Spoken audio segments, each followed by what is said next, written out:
The American military uses drones abroad every single day, hunting for insurgents and trying to track down movements of terrorist networks, etc. But is the U.S. using drones here at home, monitoring its own people? The answer, yes.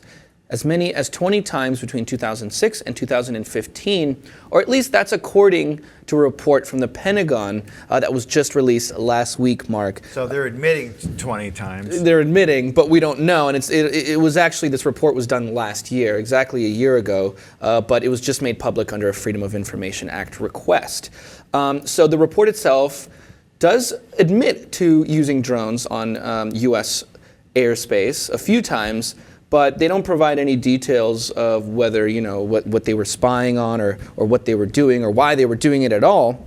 But basically, it did give us some insight into the whole drone being used domestically, that whole issue. Okay, it shined a lot of light here. And so basically, with the advancement of a lot of the drone technology and widespread military use that we see abroad, the Pentagon basically established what they called an interim guidance in 2006, governing when and whether or not it was right to do this. They basically said, under their own terms, that yes, we're going to start using it domestically. They didn't really tell anyone. Nobody really knew about it because it was an interim policy where they basically okayed it themselves.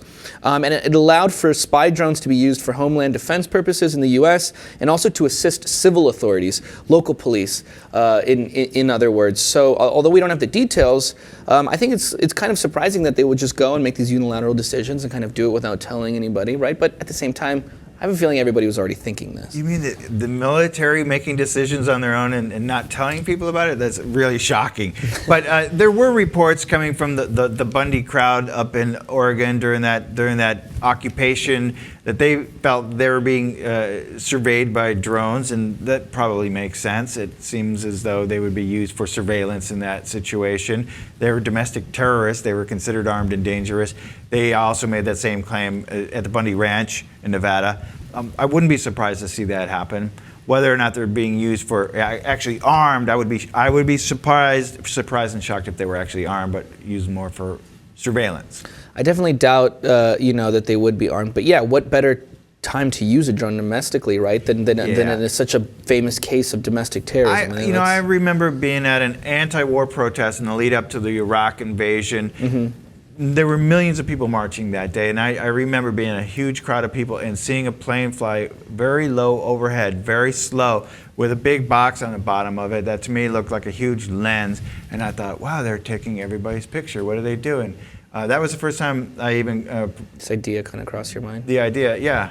I saw it with my eyes. All right, well, there you go. Well, they're not going to give us any examples of when they actually used them, so that's some pretty good insight right there. But, I'm more concerned of, how these unilateral decisions that are kind of put in place under the word interim policies, how do those set precedents for the future, right? And especially when the fact that they okayed using drones for civil authorities, local police, that also kind of scares me too. And it's what direction are we going to? There's clearly an appetite here to use drones on domestic soil. If not to spy on people, then there's other reasons that the military comes out and says, well, it's good for this reason. We need to train our drone pilots. We got to give them more experience. So to be using them in day-to-day operations is actually a good thing. But at the end of the day, I'm scared that this is just the beginning of us being totally used to seeing drones above our heads all the time.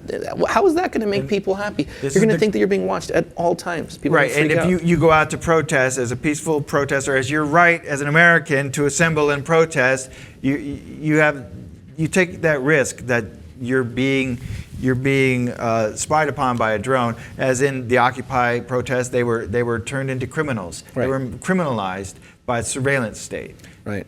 So domestically, some insight here, but this has also been a pretty big week for drones just in general. The Obama administration just said that it was going to release all the numbers of terrorists it's killed as well as civilians in the past 7 years of using drones. I think that's kind of a way to just sort of bolster the whole drone program in the public sky in general, and maybe it's good for Obama's legacy moving forward. But they just announced that they were going to put out some numbers. Whether or not, again, you can trust them, just same way you can't really trust them when they come out with a report that doesn't really tell you any details about anything. It just says we did it 20 times, no big deal. Yeah, just know whenever there's somebody who's out in protest of the government in a group, there's probably a drone flying around, certainly, as you could probably see in the airspace over Baltimore and any place where protests were happening. Yeah, well, here you go, guys.